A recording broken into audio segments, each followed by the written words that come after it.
is time for Around the 412 with Smity and Tyler.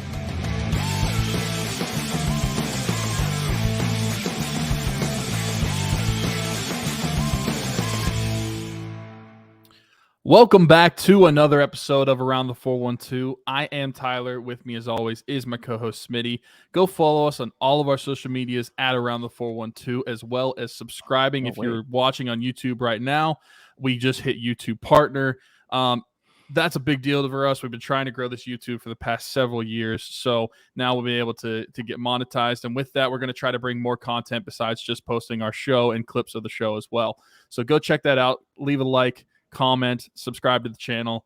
And while you're down there, go check out some of the links that we have in the description of the show. We are in Rocking Around the 412 year 6. We have the link to the GoFundMe in the description. Over the past 5 years, we've been able to raise over $25,000 with the help of all of you guys to be able to help kids and provide them Christmas in our local 412 and 724 area codes.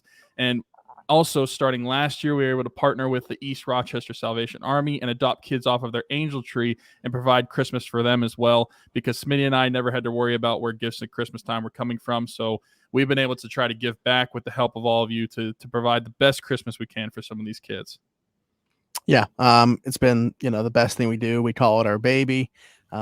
Always love that time. I've always loved Christmas. It's my favorite time of year. But I mean, this mission doing it has made it even that much more special for me, especially now, with Dalton passing away and having Kaylee and Isla be a part of it with us. It's just been awesome. So I'm really looking forward to this year, and I'm looking forward to just continuing to do it down the line. So yeah, the link to that will be in the description of this. This is the Around the 412 Pirates show. Last 2 days, Steelers, Penguins, Pirates. That's the way it's going to be throughout the week. Now, whether that's Tuesday, Wednesday, Thursday, or Wednesday, Thursday, Friday, that might be varied. Just, when you're talking about two grown men that have other stuff to do, it's not always easy to jump on the same exact day and record. So, but it will be 3 consecutive days. And as Tyler mentioned, we're going to try to do some other stuff thrown in there, which we've been saying. So you guys can just call us liars at this point. But this is the Around the 412 Pirates show. Let's talk some Pirates. First things first, I think the big headline of the week in Pirates land is Paul Skenes going to AA to make a start on Saturday. We know he's going to be on an innings limit, probably won't pitch a ton in that start. Well, I think that's like the curious thing, right? Is how many innings is he going to pitch in this start for Altoona? Is it going to be a traditional start? Is he really going to just because they said 20 innings was his limit for the entire season. How many has he thrown so far, though? Like 5 or something like that? Because it hasn't been very long that he's pitched any of his appearances. So like 5 or 6 innings, maybe he's pitched. He has thrown 4 innings. 4 at the MLB level, yeah, or not the MLB level, but you know what I mean. Well, but in the Pirates organization, he's thrown 4 innings. Gotcha. Okay, so I mean, theoretically, depending on what they want him to do from this point out, I guess it could be, but I still don't think that it's going to be the case. And maybe I'm wrong there. Maybe somebody in the comments can educate me. But I wouldn't expect it to be something where, like, even if he is pitching super well, you're going to see him go like super deep into the game. I just don't think that's what they're looking for. But I love the fact that he's going to AA already. I think this is something that we've talked about. Whether it was going to be at some point this season or that's like immediately where he's starting next year at the bare minimum, this is what we wanted to see. So I think it's great that he's getting to this level of competition already. And it just, tells us what we already knew about this guy, like super advanced for a draft pick. And we would expect to see him sooner rather than later in Pittsburgh. Yeah, imagine being a guy that's been like 3 years in Bradenton. You're just like, this dude takes 2 innings here, and he's already in AA. No, I immediately when I saw the news he was going to AA, I thought of it's a sound that's on TikTok and I'm sure it's on like Instagram Reels, because let's be honest, Reels just copies TikTok. Perfect.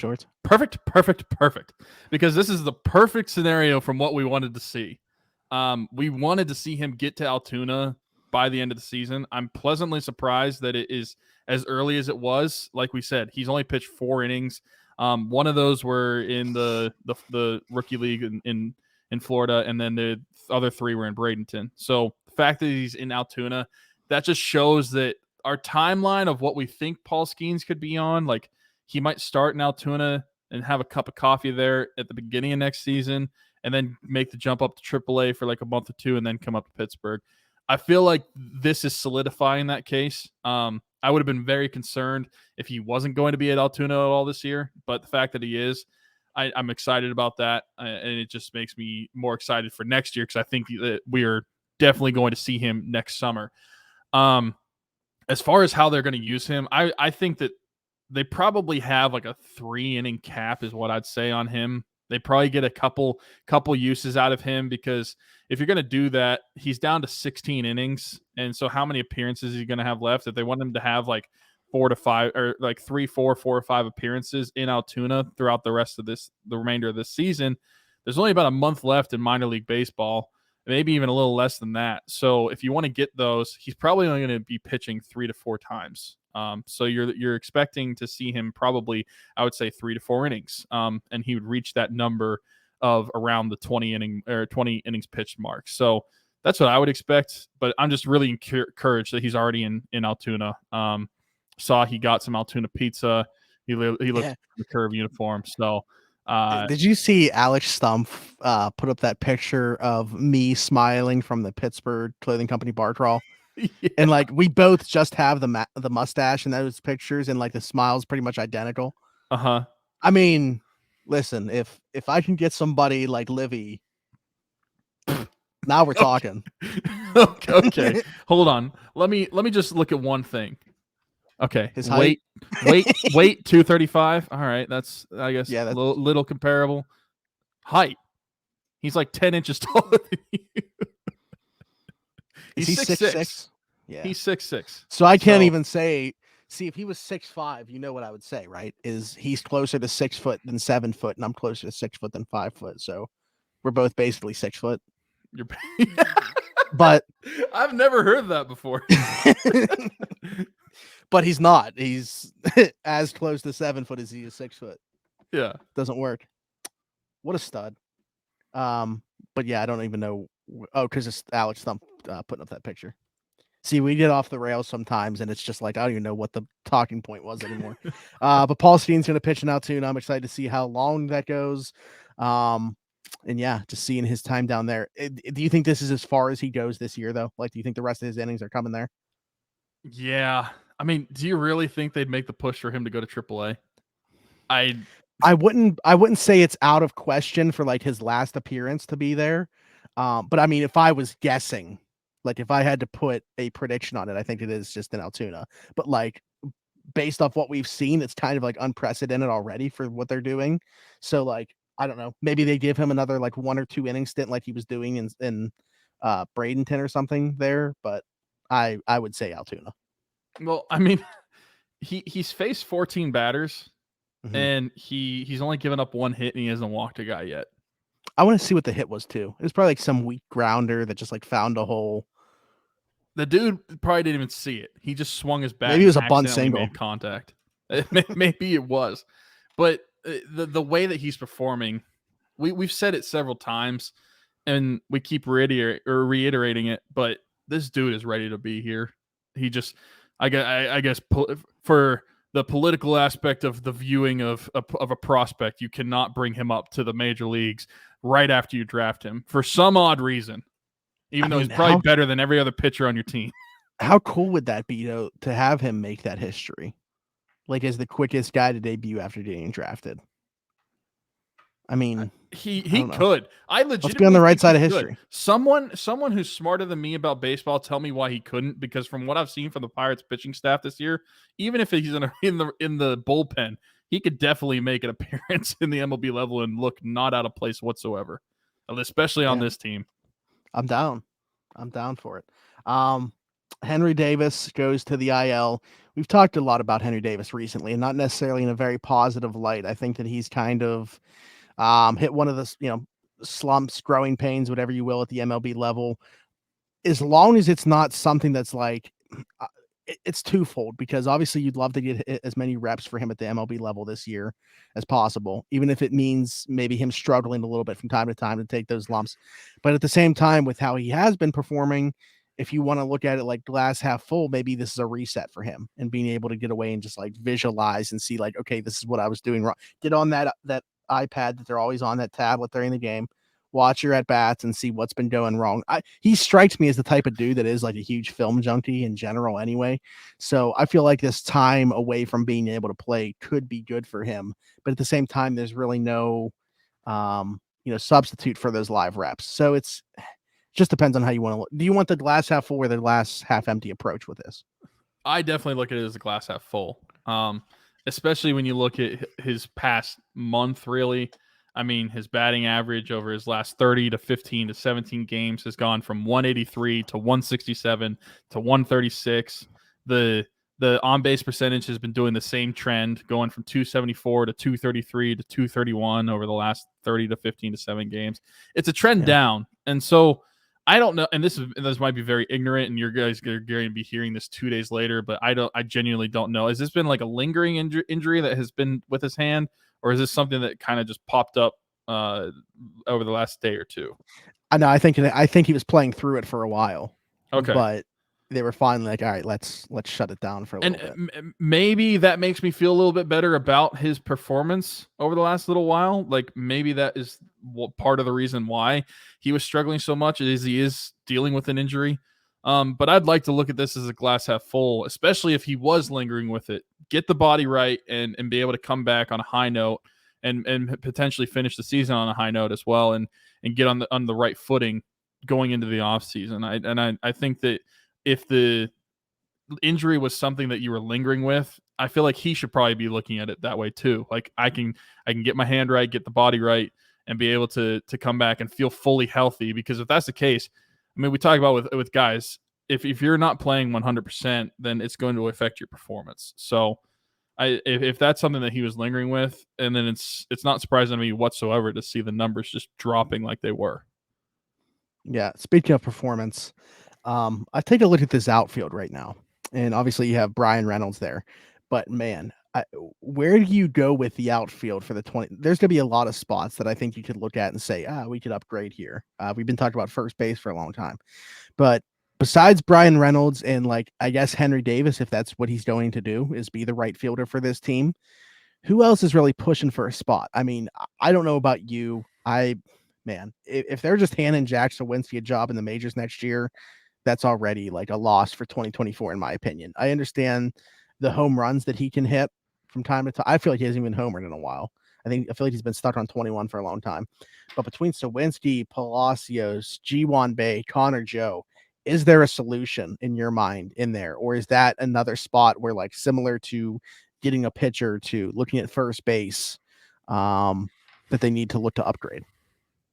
Well, I definitely think they need to look to upgrade, because when I look at the outfield, I think that you have a couple starters, especially if you are keeping Bryan Reynolds and Henry Davis in there.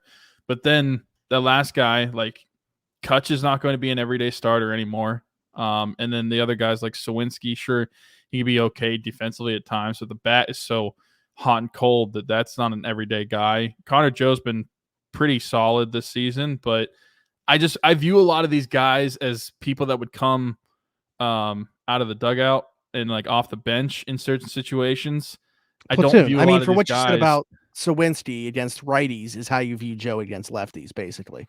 Yeah, I think that you have several guys that are more so depth outfielders than what I would view as your actual outfield. So even with Connor Joe, Sawinski, Palacios, I don't think any of those guys are going to be a everyday outfield. I don't think that any of those guys are going to pair up with Bryan Reynolds, and if it is going to be Henry Davis for the future, I don't think that that's going to be a trio with any of those guys. I think you are going to want to improve upon that, and so yeah, I think they need to upgrade. That's definitely a position of need, I feel like.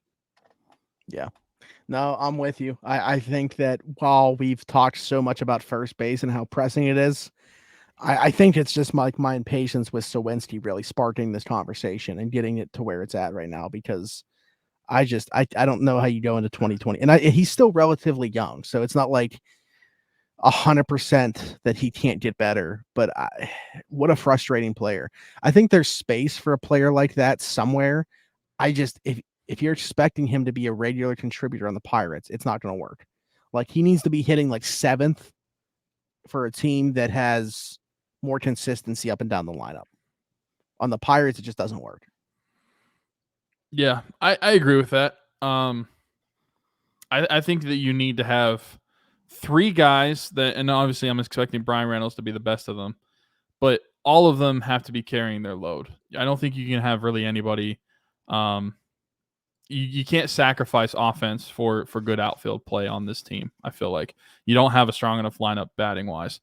So if you're like Sawinski, since we're talking about him, if you're like him, where you have these streaks of where every hit that you have is a home run, but then you strike out 30 times your next 30 at bats. Like that's something you can't have. You have to upgrade in the outfield position. And like I said, I would love if we could just go back to Kutch being an everyday outfielder, but I don't have a time machine. So we're not going to be able to do that. I like him in the DH role. You need to get an everyday outfielder though. Right. Yeah, I don't even view Kutch as an outfielder anymore. I think he's just a DH at this point. So yeah. But all right, good to know. And guys, as always, we asked in the comments if you guys would like to be a part of the conversation, absolutely drop a comment down below. Let us know how you feel about the Pirates' current outfield situation. Where are you at with things? I think everybody's pretty comfortable with Bryan Reynolds, and then obviously wanting to continue to see Henry Davis. If that's the plan in right field, then there you go. You got 2 guys who's going to be that third piece out there. Let us know your thoughts on Paul Skenes as well. Do you think that he finishes out the season Altoona, or how will those innings get divvied up, and how excited are you just to have a prospect like that in the system? So let us know on that. What are you looking at? I'm just looking at, I was curious real quick before we wrapped up to look at the Pirates prospects and look at who the highest rated or highest ranked outfielder was, because I feel like over the past couple seasons we've had some outfielders and within the top 10. The highest rated one is number 20, Lonnie White Jr. Who they've all come up now. So yeah, he's in Bradenton, so we're not going to see him for a while. So we don't have anybody that's down there expecting to be called up. So they need to address outfield in free agency this year. I would agree. All right, well, we'll leave it at that. You guys, as I said, can comment down below and let us know your thoughts. Check out those links that are in the description wherever you're watching or listening to year 6 of Rocking Around the 412. Donate, share. The money goes to a really good cause. We're going to be providing Christmas yet again to as many kids as possible in the 724 and 412 area codes, as well as trying to adopt as many kids as possible from the East Rochester Salvation Army Angel Tree. That we're going to be doing that every year going forward in the name of our late friend Dalton Keene, thanks to the help of his girlfriend Kaylee and their daughter Isla. And they're going to be a part of the Christmas mission going forward. So we're really excited about that, as well as our friend Haley Wagner's Everything Custom Designs. Links are down there below if you want to get a custom shirt. Halloween's going to be coming up in not too long from now, which is pretty crazy to say, but the calendar just kind of flies by once football starts. So she makes custom trick-or-treat bags for your kids. A lot of cool stuff. So go check out her stuff. Subscribe, like, hit that notification bell. You can now join, as I was talking about on YouTube. Now you have the option to join. We're going to figure out some stuff to do with that. But basically, like, if we get enough members where it makes sense, we're going to start doing like a giveaway every month for our members. Like, you got to be a member to be eligible to win an autographed jersey. We'll just use that as an example or something like that. So there's going to be some other perks, but that's just one way that I think would be cool and would entice people. And obviously you're going to be doing us a favor and supporting us. So one way to give back, but we'll figure out a way to do that.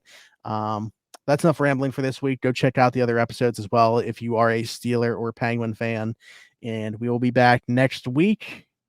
Until then, for Tyler, Smitty, this is Around the 412, and we'll see you then. Bye-bye.